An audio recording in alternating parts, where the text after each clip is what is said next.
1절 2절까지 예수님이 하나님 나라 전략에 대해서 우리가 살필 수 있겠습니다. 예수님이 그 3년 사역을 마치시고 끝내는 것이 아니라 예수님의 그 사역이 고스란히 70인의 전도인, 다시 말하면 제자들을 통해서 이어가기를 원하셨습니다. 그래서 전도인이죠. 전도인, 제자들을 파송하게 됩니다.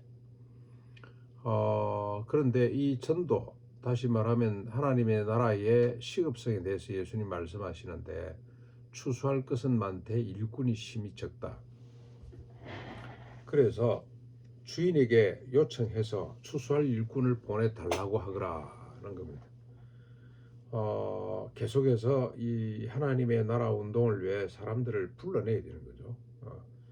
많은 사람들 같이 일하자고 자꾸 불러내는 것이 오늘 그 주님이 시작하신 하나님의 나라 구원의 역사가 이어갈 수 있는 하나의 주님이 가르쳐 주신 전략이라고 할 수가 있겠습니다. 아무튼 주님이 시작하신 하나님의 나라는 주님으로 끝나는 것이 아니고 위임된다는 거.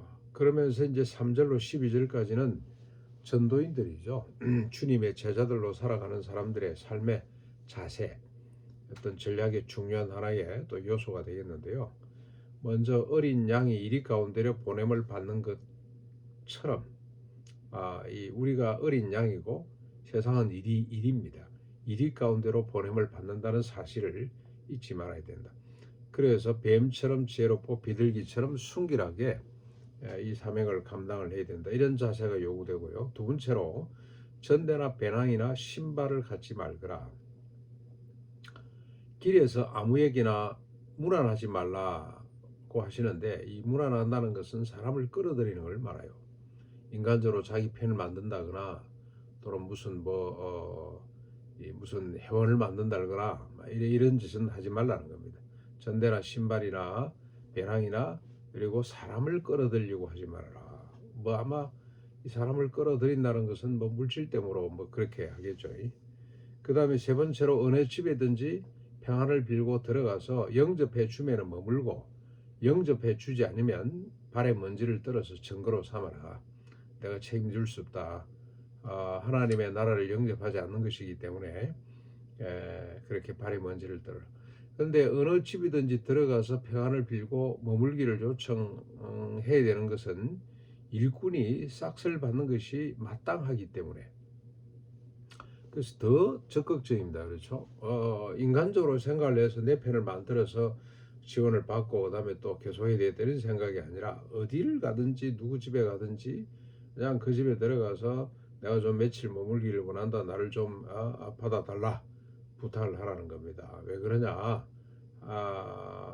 하나님의 일꾼들은 마치 예수님께서 최후의 만찬, 십자가를 지시기 전에 제자들과 마지막 만찬을 하실 때 성내에 들어가서 물동이를 이고 가는 사람이 있거든.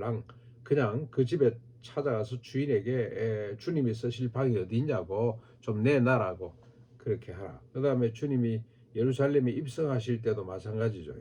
입성하실 때도 건너편 마을에 가서 낙이 새끼가 매 있는 걸 볼 터인데 그걸 풀어오느라. 누가 주인이 왜 그러냐 그러면, 무슨 짓이냐 그러면은 주인이 쓰시겠다고 하라. 그러니까 이 세상 만물, 모든 물질의 주인, 모든 생명의 주인이 하나님이신데 너희들이 하나님의 종으로 위임받은 자로 그렇게 하는 것은 마땅하다. 너희 삭시다, 너희 몫이다, 그 말이죠. 그렇게 하라. 그리고 이제 오직 하나님의 나라가 가까이 온 것을 전하면서 병자들을 고쳐 주라. 지금 유대 사회는 병자들에 대해서 관심이 없어요. 자기 자식, 자기 또 가족들이 병들었기 때문에 의원을 찾아가고 하기는 합니다만, 다른 자기 가족이 아닌 병자들에 대해서는 관심이 없는 사회입니다.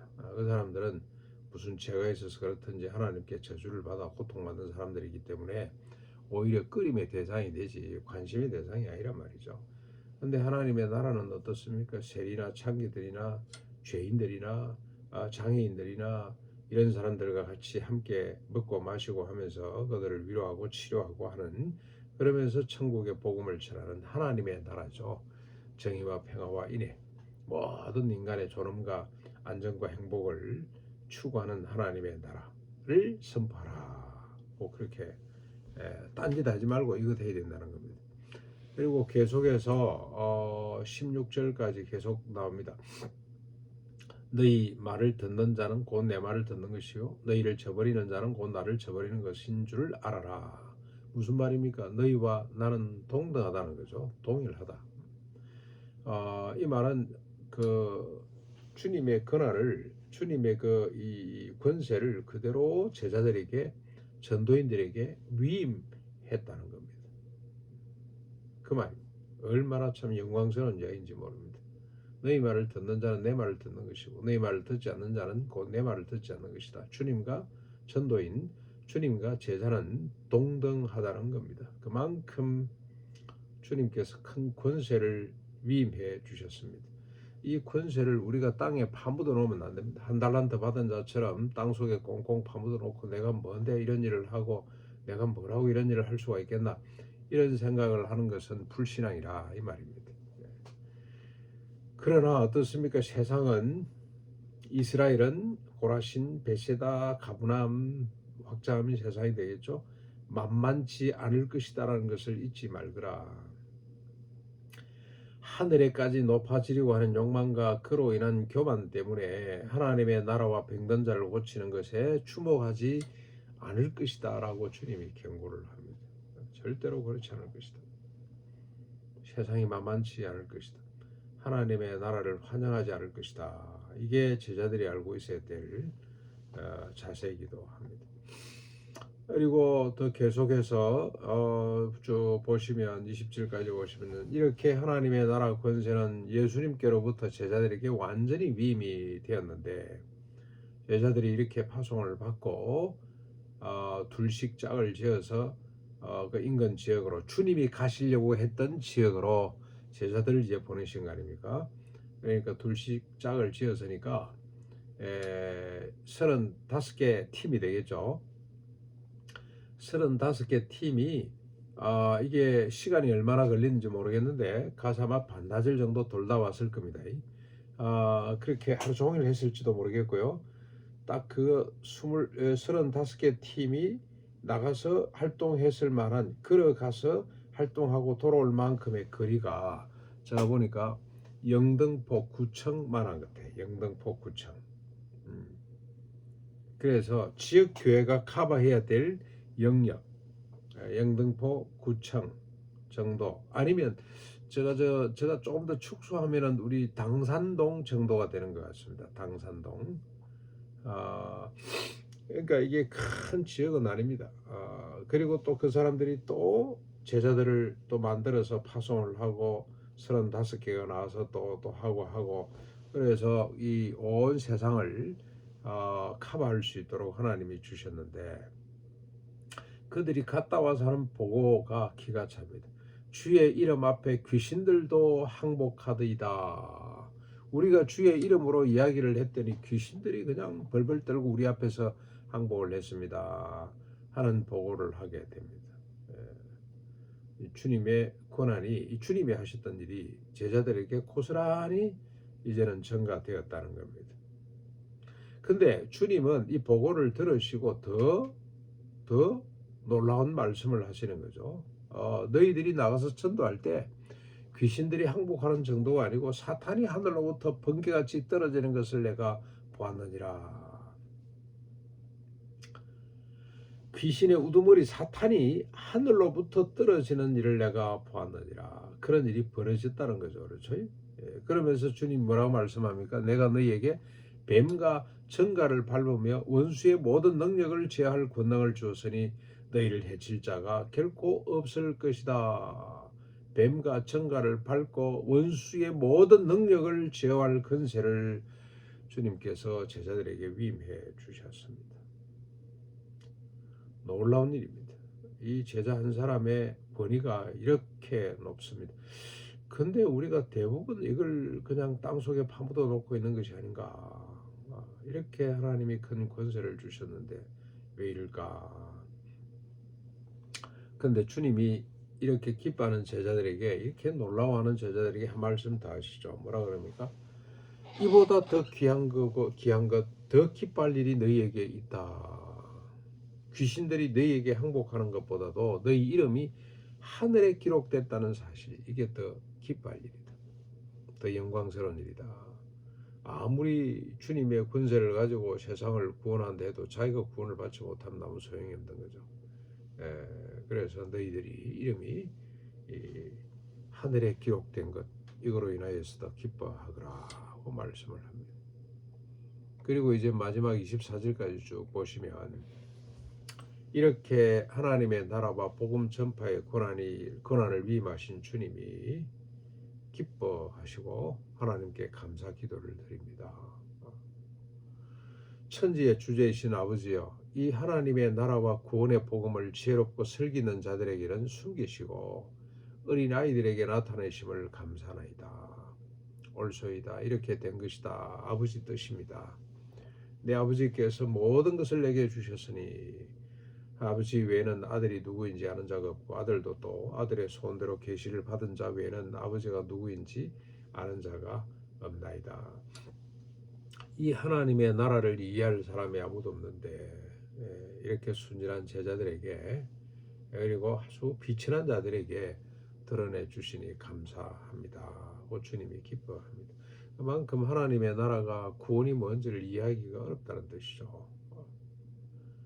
이 고라신, 베시대 사람, 가버나움 사람들, 교만에 극을 달리는 사람들, 뭔가 자기 욕망에 사로잡혀서 뭔가를 성과를 내면은 하나님만큼 높아지려고 하고 교만해지려고 했던 사람들은 결코 하나님의 나라를 이해할 수 없다는 겁니다. 참 서글픈 현실이기도 합니다. 권세자들, 저희 전도인들에게 큰 권세를 주셨습니다만은 그 권세 앞에서도 하나님의 나라를 이해하지 못하는 세상. 왜 그렇습니까? 그들이 지향하는 바가 다르기 때문에. 중심부 고지를 향해 달려가는 사람들은 절대로 하나님의 나라를 이해할 수가 없다는 거. 그래서 차라리 저지에 있는 사람들, 고통 가운데 있는 사람들이 훨씬 더 하나님의 나라를 잘 이해하고 받아들일 수밖에 없는 현실을 하나님께서는 안타까워하시면서도 기뻐합니다. 이게 하나님의 뜻이다. 하나님의 뜻이다. 그리고 마지막으로 제자들에게 이르십니다. 너희가 보는 것을 보는 눈이 복이 있도다. 많은 선지자 임금들이 너희가 보는 바를 보고자 했지만 보지 못했다. 너희가 듣는 바를 듣고자 했지만 듣지 못했다. 무슨 말입니까? 다윗이 그토록 사모했잖아요. 자기 옛적 욕망에 사로잡힌 자가 예수 그리스도로 말미암아 해방이 되고, 이제는 고지와 중심으로 하는 것이 아니라 이제는 저지와 주변부로 고통받는 타자를 위해서 무한 책임을 지고 선한 사마리아 사람처럼 살아서 이 세상이 평화롭고 이 세상이 풍요로워지는 것을 꿈꾸었습니다마는 다윗이, 그러나 그런 보지는 못했어요. 근데 메시아가 오시면, 주님이 오시면 그런 세상이 펼쳐질 거라는 것을 그는 알고 있었습니다. 하나님의 나라가 무엇인지 이제는 귀로 듣고 눈으로 보고 얼굴과 얼굴을 대하듯이 그렇게 밝히 보게 될 것을 그는 알았습니다마는 그 생전에는 경험을 하지 못했는데, 오늘 이 순박한 제자들, 별 볼 일 없는 제자들은 그 하나님의 나라를 보고 듣고 있으니, 그 하나님의 나라를 전할 권세를 얻었으니 얼마나 너희들이 복이 있느냐고 주님이 기뻐하시는 거죠. 너희들 복 있는 사람이라는 걸. 그래서 우리가 하나님의 나라가 뭔지를, 우리가 안중기시를 아름답게 볼 수 있는 눈을 가졌다는 것, 이거 하나님께 감사할 일입니다. 세상 사람들은 고의 눈이 우리와 닮은 것이 아닌가 하는 생각이 들어요.